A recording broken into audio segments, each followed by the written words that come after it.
Hello and welcome to a brand new show of IRM, the show on which we debate, deliberate and discuss and ideate what needs to be done to bring India back on the growth path. Today we would be discussing about the manufacturing sector, a sector in India which definitely needs a lot of reboot, a sector in India where if the entire process and skill development moves in the right direction, things could change. What Indian IT services and pharma exports have achieved, why is that Indian manufacturing sector, especially in the areas of electronics, hand phone, smartphone, cannot achieve the same. So to discuss what can India do and what are the policy changes which need to be required and implemented to get India back on the growth track, it gives me great pleasure to welcome Mr. Hari Om Rai, Chairman and Managing Director of Lava International. Mr. Rai, thank you for joining us. Before I get into specifics of the industry and your company, let me understand the big picture. The big picture is that on the medical front, news is good. On the economy front, things are looking up. And the ability of the consumer both to hold on and generate demand has been quite extraordinary. So thank you for inviting me, Nikunj.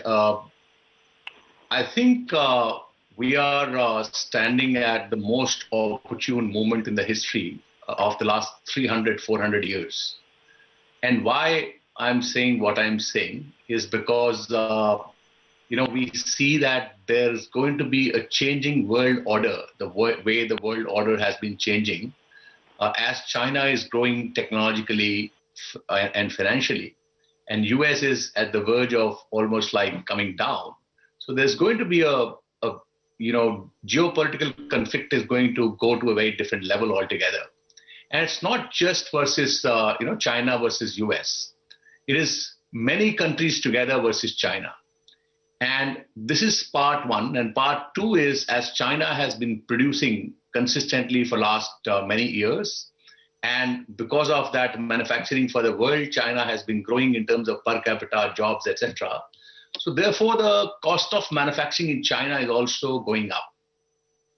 And if you look at India, the way India is stacked up, our large population waiting to be deployed, large human resources, and lower per capita income, I think it is the most opportune moment, therefore, to bring the companies who are looking outside of China and be the manufacturing factory for the world. That's the opportunity we are standing at right now. Now the challenge is, Mr. Rai, what we understand from your peers is that the Indian manufacturing sector has three problems: land, labor, and cost of capital. Are those issues getting addressed? And what about comparative advantage? Are we at a comparative advantage really, both in terms of scale and skill, when you compare India with other manufacturing destinations, even like Vietnam and Bangladesh? For a minute, I'm not even comparing China. So, because there are issues, therefore there are opportunities. This country, if at all, with such a demography, if anybody can say that there are labor issues, I think it is fundamentally wrong. What we are finding, we are bringing people from the rural villages of India and training them 15, 20 days, 30 days. And the kind of hunger they have, you will be surprised to know that it is not that our cost of human resources is lower. It's not just that. Our productivity is even higher than what China is doing once we train our people in the workshops. And why it is happening is because of the kind of hunger. I call these guys PhDs, poor, hungry, and desirous people.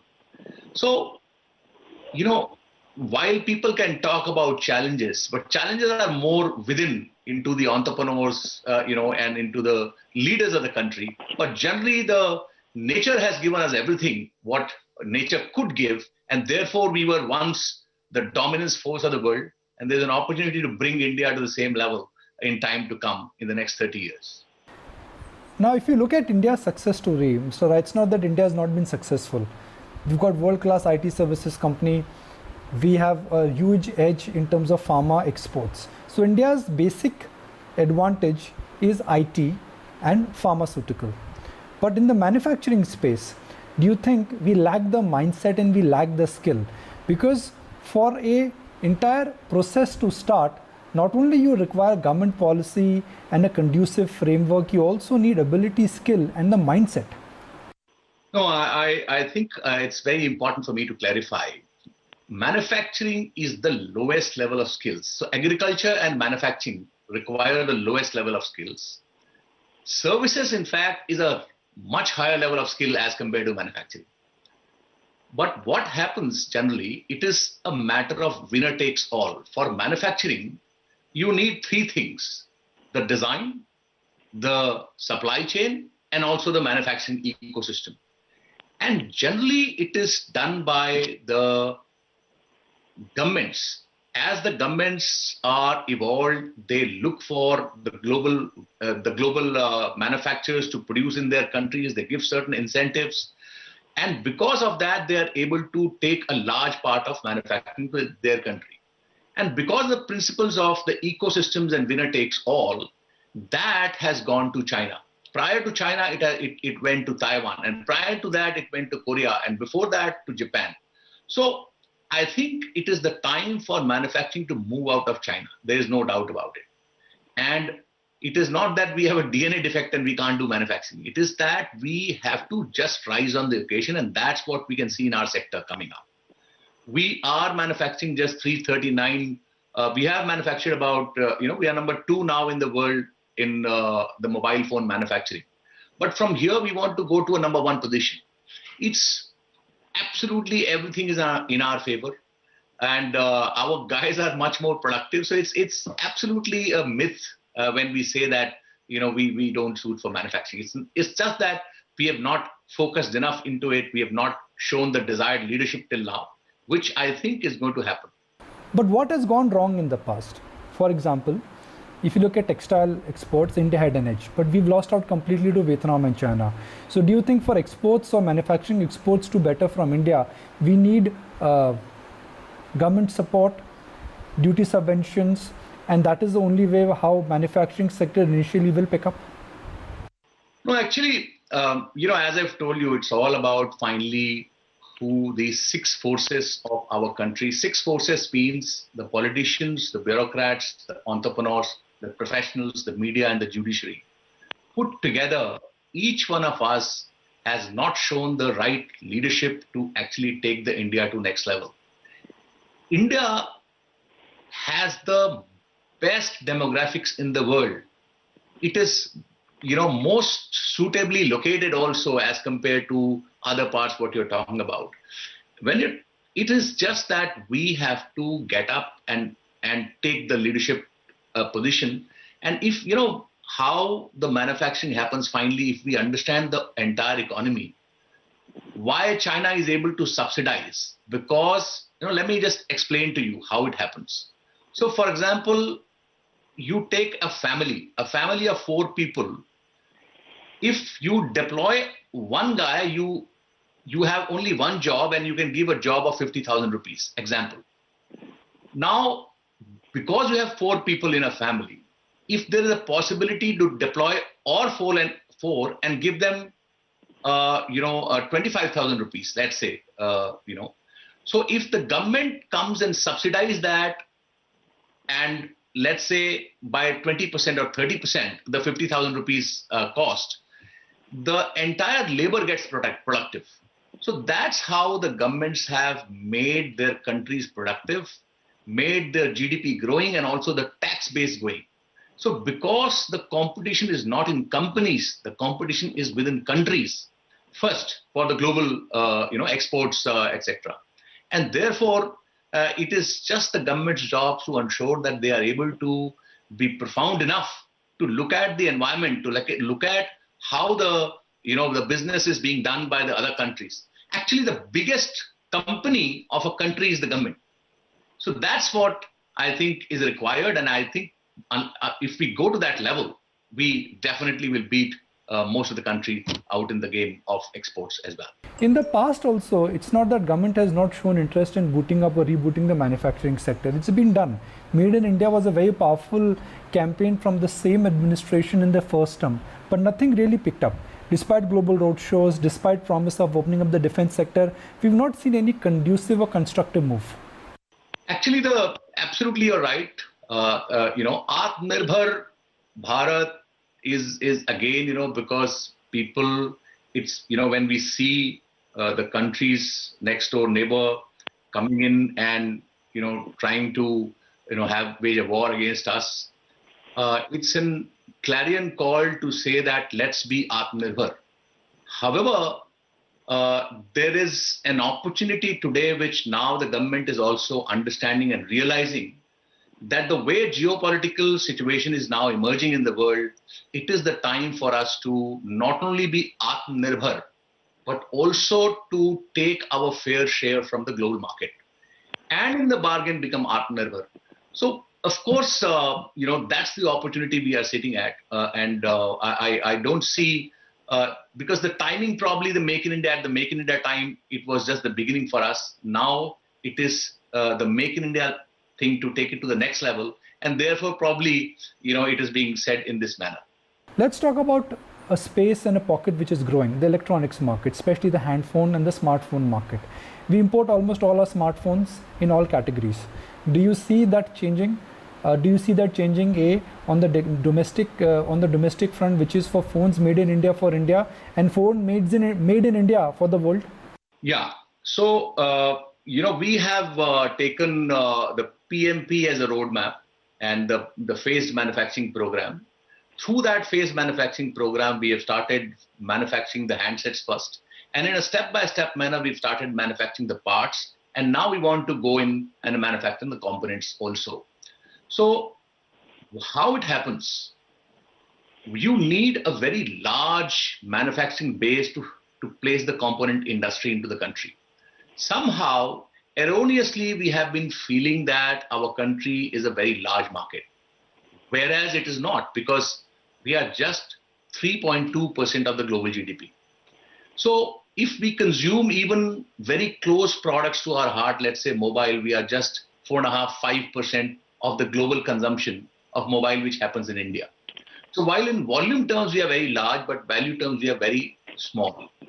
Now that the schemes like PLI are coming in, we are looking at becoming the global factory. We are looking at moving the giant wheel of manufacturing to a very different level altogether. And we can very clearly see that now the components and parts manufacturers are coming in, they're lining up to see how we can take and I think the design ecosystem is also now gearing up as we see right now. We have set up the design house in India, and our boys are churning very good designs from India. I think in the next 5 to 10 years, I can very clearly see that in mobile phones, we'll be almost the #1 nation in the world in manufacturing and design in time to come. So let's talk about the company you represent, Lava International, handset maker, 6% market share. How are you looking at reducing the import-exports or the dependence on imports? No, so we don't import even a single phone, by the way. We just manufacture every single phone. But from being just an assembler in 2015, we have gone to the next level to doing the SMT process in 2017. In 2016, we sent our people to China and trained them in design. We are the only company in the whole world to do the entire design, supply chain, and manufacturing out of India. We've started building our supply chain operations also in India. We now are taking the chargers, the batteries, the earphones, the wire and cables, and mechanics from India. Next level, we are now planning to take displays and camera modules from India. I think step by step, we are changing this entire model. And as India is now going to supply to the world, I'm in the know of companies who are looking at manufacturing the core display in India. I'm in the know of companies looking at even if at all the government, and those companies can work together, we can also look at fab in India and production of memory in, let's say, 4 to 5 years from now. ATMP process, which is when you take the memory, the packaging of memory, etc., is happening in India. It is never going to happen that one country can do everything, because each country is in a different position and it's in a different value chain.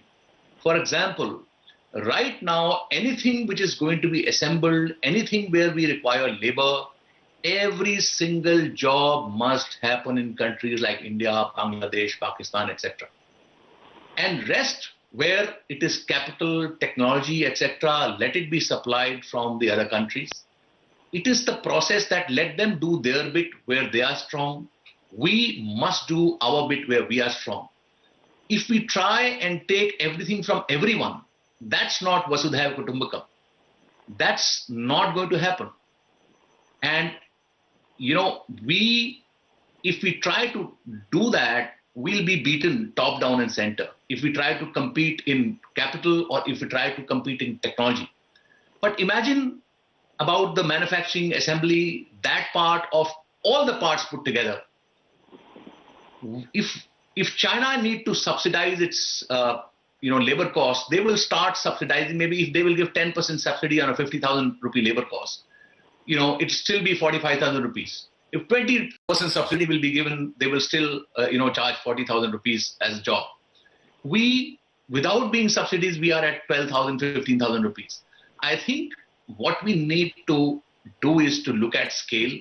Once we are able to produce scale, as Lava, we are looking at going from current level to a very different level altogether. We are supplying right now in 20 countries. With PLI operations in place, we are looking at going almost global. The complete globe is wide open for us. And with the way we are establishing our supply chain step by step, and also manufacturing, and the way we are growing, I think sky is the limit for a company from India, and Lava is in the forefront, so we see great possibilities. But the challenge, Mr. Rai, is that in this kind of a scenario, when we are looking at scale and size and reach and perhaps capability, the winner will take it all. Big companies will get bigger and the smaller player will get marginalized. So what we could actually see is concentration of very few companies getting a lot of turnover. Between 3-4 companies, they will have 90% market share, and rest of the market share fight would be left for others, and which in a sense is not good for the aggregate economy. It's a fact of nature, I've been telling you. The capital goes to the one who is most efficient, and that's the only right thing to do. Otherwise, it'll be inefficient way to produce. So you're right. The players are going to be very large. Let me give you an anecdote. I have worked deeply with a company called BBK, now named as Vivo. In fact, I was telling you yesterday that name Vivo was given by me. So, Mr. Shenwei, who's the CEO of the company, I was talking to him in 2008 because we were doing fixed wireless terminals together. And I told him that, Mr. Shenwei, let's do the, cellular phones together in India. And he said, Hari, I am not able to sell my phones in the urban China. How can I go abroad? In 2008, that's the story. Today, it's a $60 billion company. So actually, it's an opportunity for India and Indian companies to really lead in certain segment.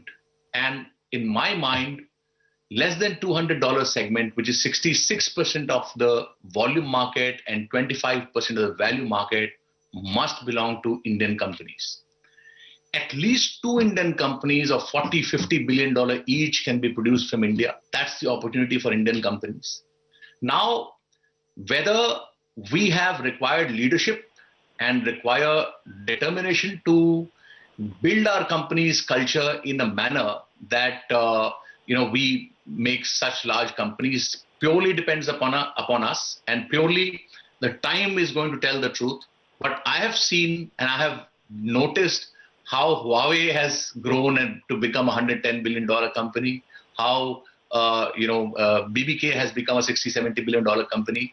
I think it is the same opportunity for Indian companies, provided we are able to build the right culture in the organizations and look at the opportunity which is standing in front of us, have tenacity, hard work, sincerity, build processes, systems, create organizations with excellence, I think sky is the limit for the Indian companies.